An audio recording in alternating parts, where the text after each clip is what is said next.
మరో కొత్త నోటిఫికేషన్తో మీ ముందుకు. మనకైతే ఆర్బీఐ నుండి ఒక నోటిఫికేషన్ విడుదలైందండి. ఆర్బీఐకి ఎక్కడైతే ప్రాంతీయ కార్యాలయాలు ఉన్నాయో, అంటే రీజనల్ ఆఫీస్ ఎక్కడైతే ఉన్నాయో అందులో అసిస్టెంట్ పోస్టులు అయితే ఖాళీగా ఉన్నాయి. ఈ అసిస్టెంట్ పోస్టులు ఏదైతే ఖాళీగా ఉన్నాయో ఆ ఖాళీలను పూర్తి చేయాలనే ఉద్దేశంతో ఆర్బీఐ అయితే ఈ నోటిఫికేషన్ విడుదల చేయడం జరిగింది. మరి ఈ నోటిఫికేషన్ సంబంధించి మొత్తం ఎన్ని ఖాళీలు ఉన్నాయి, అప్లికేషన్ ఎప్పటి నుంచి ప్రారంభమవుతుంది, ఏజ్ ఎంత ఉండాలి, ఫీజు ఎంత ఉంటుంది, ఎంపిక ఎలా జరుగుతుంది, దీనికి సంబంధించిన పూర్తి సమాచారాన్ని అయితే మనం ఈ వీడియోలో తెలుసుకుందాం. Hi, hello, welcome to T1 academy. నేను మీ ఆజాద్.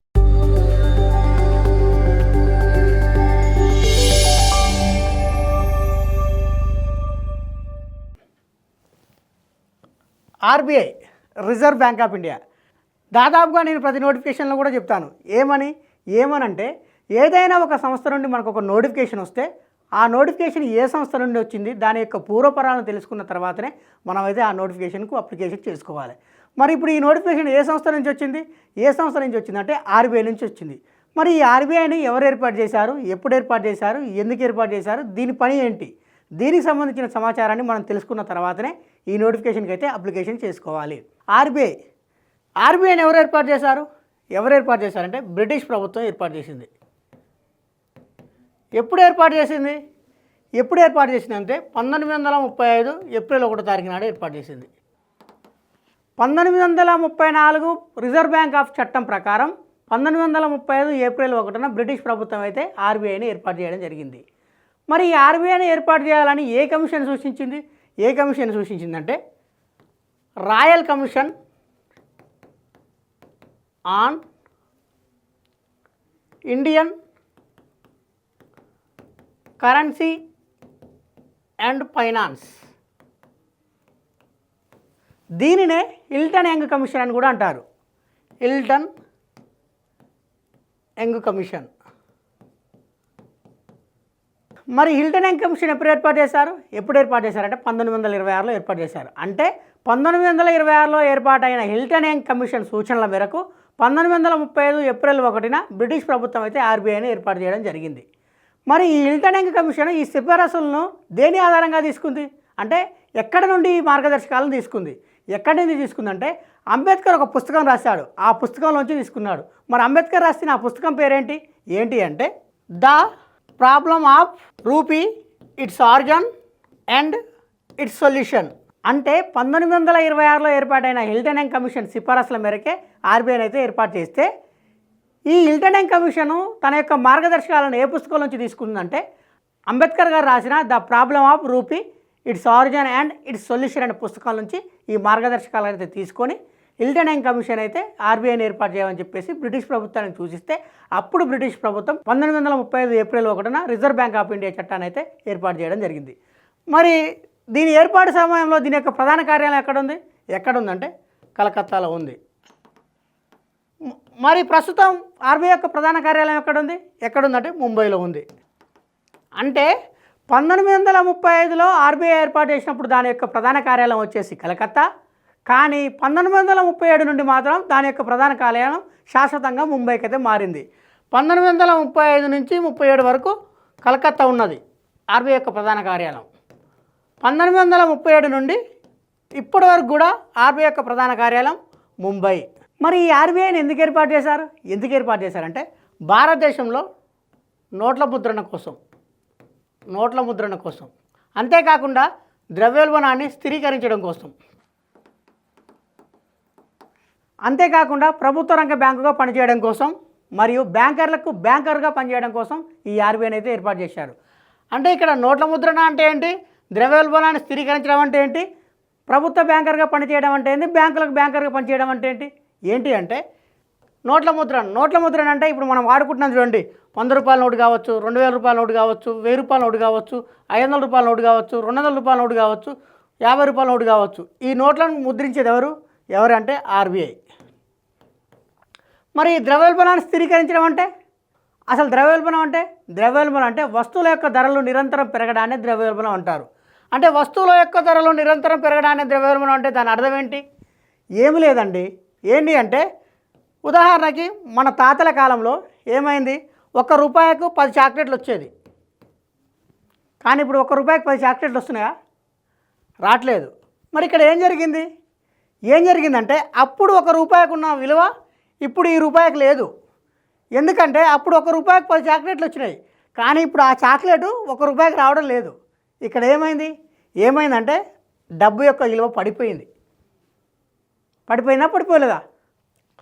ఉదాహరణకి ఇంకో ఎగ్జాంపుల్ తీసుకుందాం. అప్పుడు ₹100కు 5 కేజీల బియ్యం వచ్చేది. అదే ₹100కి ఇప్పుడు ఎన్ని కేజీలు వస్తున్నాయి? 4 కేజీలు వస్తున్నాయి. ఇక్కడ ఏమైంది? అప్పుడు పెట్టింది ₹100, ఇప్పుడు పెట్టింది ₹100. మరి అప్పుడు 5 కేజీలు వచ్చినాయి, ఇప్పుడు ఏమైంది? 4 కేజీలు వచ్చినాయి. అంటే ఇక్కడ ఏం తగ్గింది? అంటే వస్తువు పరిమాణం తగ్గింది, అంటే కొనుగోలు శక్తి కూడా తగ్గిపోయింది. అంటే ద్రవ్యోల్బణం వల్ల ఏం జరుగుతుందంటే రూపాయి యొక్క విలువ పడిపోతుంది అండ్ కొనుగోలు శక్తి కూడా పడిపోతుంది.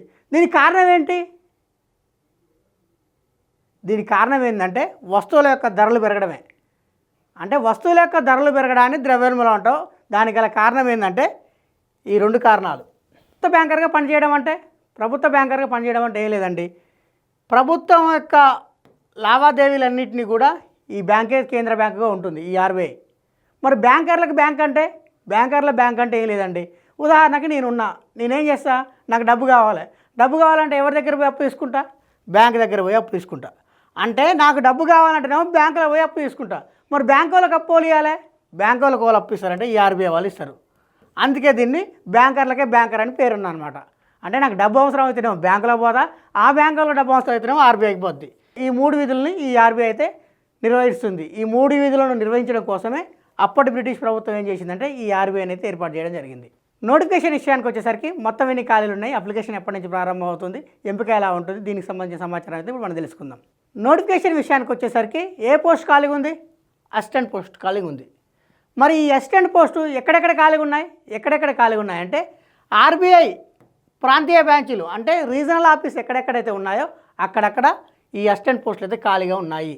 మొత్తం ఎన్ని ఖాళీలు ఉన్నాయంటే 650 ఖాళీలు ఉన్నాయి. మరి ఈ ఖాళీలకు సంబంధించి అప్లికేషన్ ఎప్పటి నుంచి ప్రారంభమవుతుంది అంటే ఫిబ్రవరి 16, 2026 నుండి ప్రారంభమై మార్చి 8, 2026 వరకు అయితే క్లోజ్ అవుతుంది. మరి ఈ పోస్టులకు సంబంధించి ఎవరెవరు ఎలిజిబుల్ అంటే భారతీయ పౌరుడు ఎలిజిబుల్, నేపాల్ పౌరుడు ఎలిజిబుల్, భూటాన్ పౌరుడు ఎలిజిబుల్. అంటే భారతదేశానికి చెందిన వ్యక్తి అయినా కావచ్చు, నేపాల్ దేశానికి చెందిన వ్యక్తి అయినా కావచ్చు, భూటాన్ దేశానికి చెందిన వ్యక్తి అయినా కావచ్చు, ఈ పోస్ట్కి అయితే అప్లికేషన్ చేసుకోవచ్చు. మరి ఈ పోస్టుకు సంబంధించి ఏజ్ వాళ్ళ అర్హులు అంటే ఫిబ్రవరి 1, 2026 నాటికి ఎవరికైతే కనీసంగా 20 సంవత్సరాలు గరిష్టంగా 28 సంవత్సరాలు ఉంటాయో వాళ్ళందరూ కూడా ఈ పోస్ట్కి అయితే అప్లికేషన్ చేసుకోవచ్చు. అంటే ఫిబ్రవరి 1, 2026 నాటికి 20 సంవత్సరాల నుండి 28 సంవత్సరాల మధ్యలో ఎవరైతే ఉంటారో వాళ్ళందరూ కూడా ఈ పోస్ట్కి అయితే అప్లికేషన్ చేసుకోవచ్చు. మరి ఈ పోస్టులకు సంబంధించి ఏజ్ రిలాక్సేషన్ ఉంటుందా అంటే ఉంటుంది. ఎంత ఉంటుందంటే ఎస్సీ వాళ్ళకి ఎస్టీ వాళ్ళకైతేనేమో 5 సంవత్సరాలు, అదే ఓబీసీ వాళ్ళకైతేనేమో 3 సంవత్సరాలు, ఫిజికల్ హ్యాండిక్యాప్డ్ ఎవరైతే ఉంటారో వాళ్ళకు వచ్చేసి 10 సంవత్సరాలు. ఈ 10 సంవత్సరాలు జనరల్ వాళ్ళకి మరియు ఈడబ్ల్యూఎస్ వాళ్ళకండి. అదే ఫిజికల్ హ్యాండిక్యాప్డ్ ఎస్సీ ఎస్టీ వాళ్ళైతేనేమో 15 సంవత్సరాలు, అదే ఫిజికల్ హ్యాండిక్యాప్డ్ ఓబీసీ వాళ్ళైతేనేమో 13 సంవత్సరాల ఏజ్ రిలాక్సేషన్ అయితే ఉంది. మరి ఈ పోస్టుకు సంబంధించి ఎడ్యుకేషన్ క్వాలిఫికేషన్ ఎలా ఉన్నాయి? ఎడ్యుకేషన్ క్వాలిఫికేషన్ విషయానికి వచ్చేసరికి ఎవరైతే ఈ పోస్టుకు అప్లికేషన్ చేసుకోవాలనుకుంటారో వాళ్ళు ఖచ్చితంగా డిగ్రీ పాస్ అయి ఉండాలి. ఏదైనా గుర్తింపు పొందిన యూనివర్సిటీ నుండి ఎనీ డిగ్రీ పాస్ అయి ఉండాలి. BA కావచ్చు, బీకామ్ కావచ్చు, BSc కావచ్చు. ఇలా ఎవరైతే పాస్ అవుతారో వాళ్ళందరూ కూడా ఈ పోస్ట్కి అయితే ఎలిజిబుల్. అది కూడా ఎలా అంటే 50% మార్కులతో పాస్ అయి ఉండాలి. అంటే ఈ 50% మార్కులతో జనరల్ వాళ్ళు అండ్ ఓబీసీ వాళ్ళు, అంటే ఓబీసీ వాళ్ళు జనరల్ వాళ్ళు అప్లికేషన్ చేసుకోవాలంటే వాళ్ళు ఖచ్చితంగా డిగ్రీ పాస్ అయి ఉండాలి. అది కూడా 50% మార్కులతో పాస్ అయి ఉండాలి. అదే ఎస్సీ ఎస్టీ వాళ్ళు అప్లికేషన్ చేసుకోవాలంటే కేవలం డిగ్రీ పాస్ అయితే చాలు, వాళ్ళకు పర్సంటేజ్ తోటి సంబంధం లేదు. ఈ పోస్టులకు సంబంధించి ఎంపిక ఎలా ఉంటుంది? ఎంపిక విషయానికి వచ్చేసరికి ఈ పోస్టులకు ఎంపిక అనేది 3 దశల్లో జరుగుతుంది. మొదటి దశలో ప్రిలిమ్స్, రెండో దశలో మెయిన్స్, మూడో దశలో వచ్చేసి లాంగ్వేజ్ ప్రొఫిషియన్సీ టెస్ట్. ఈ 3 అయితే ఉంటాయి. ఈ 3 ఎవరైతే క్లియర్ చేస్తారో వాళ్ళనైతే జాబ్కి ఎంపిక చేయడం జరుగుతుంది. మరి మొదటి దశ విషయానికి వచ్చేసరికి అంటే ప్రిలిమినరీ ఎగ్జామినేషన్ విషయానికి వచ్చేసరికి ఈ ఎగ్జామ్ ప్యాటర్న్ ఎలా ఉందంటే ఇది పూర్తిగా మల్టిపుల్ చాయిస్ క్వశ్చన్స్. మొత్తం క్వశ్చన్స్ వచ్చేసి 100 క్వశ్చన్స్, మొత్తం మార్కులు వచ్చేసి 100 మార్కులు, టైం వచ్చేసి గంట టైము. మరి ఈ 100 మార్కులకి సిలబస్ ఏంటంటే ఇంగ్లీష్ లాంగ్వేజ్, మరియు న్యూమారికల్ ఎబిలిటీ మరియు రీజనింగ్ ఎబిలిటీ, ఈ మూడింటి నుండి అయితే ప్రశ్నలు రావడం జరుగుతుంది. మరి ఈ మూడింటికి ఎంతెంత వెయిటేజ్ ఇచ్చాడంటే ఇంగ్లీష్ లాంగ్వేజ్కి సంబంధించి మొత్తం క్వశ్చన్స్ 30, మొత్తం మార్కులు 30. అదే న్యూమరికల్ ఎబిలిటీకి సంబంధించి మొత్తం క్వశ్చన్స్ 35, మొత్తం మార్కులు వచ్చేసి 35.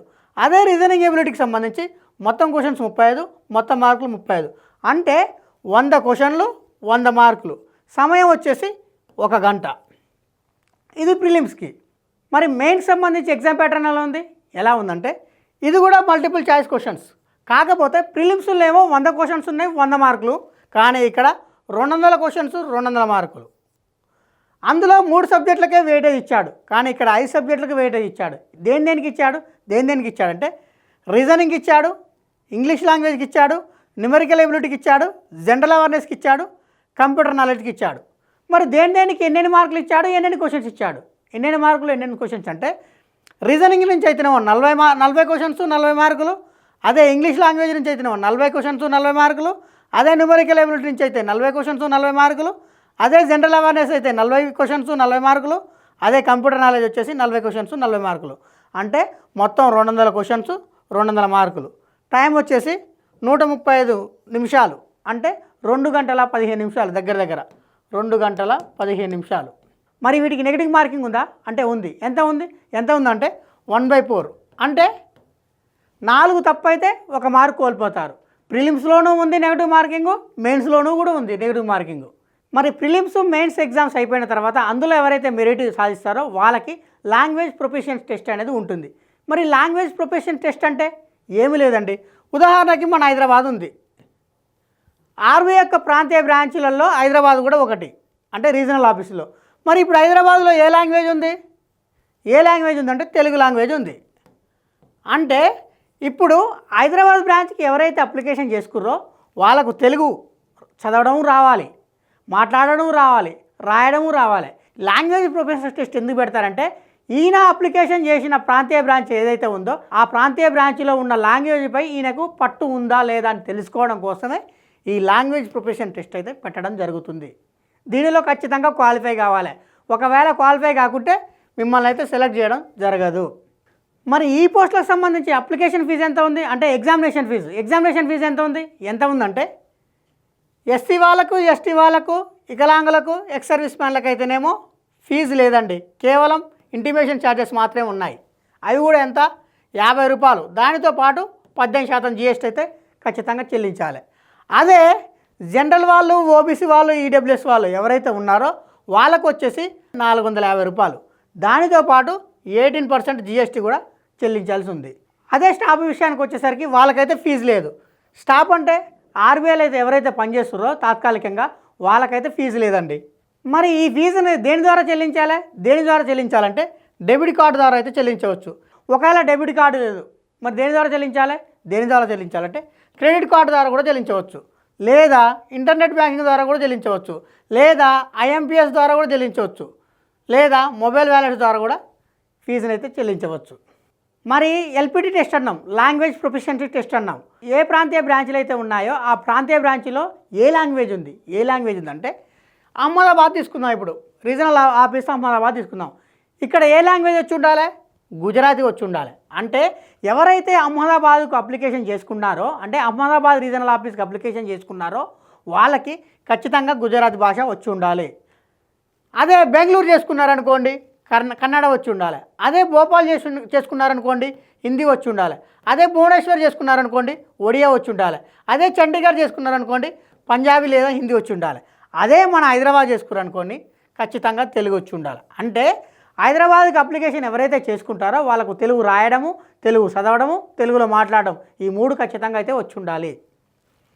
మరి ఈ పోస్టులకు సంబంధించి ఎగ్జామ్ ఏ లాంగ్వేజ్లో ఉంటుంది అంటే అదే అహ్మదాబాద్ రీజనల్కి ఎవరైతే అప్లికేషన్ చేసుకున్నారో వాళ్ళకు వచ్చేసి ఇంగ్లీషు, హిందీ అండ్ గుజరాతీ ఈ 3 లాంగ్వేజ్ల్లో మాత్రం పేపర్ అయితే ఉంటుంది. అదే బెంగళూరు విషయానికి వచ్చేసరికి ఇంగ్లీషు, హిందీ, కన్నడ మరియు కొంకణి ఈ లాంగ్వేజ్లో అయితే ఎగ్జామ్ ఉంటుంది.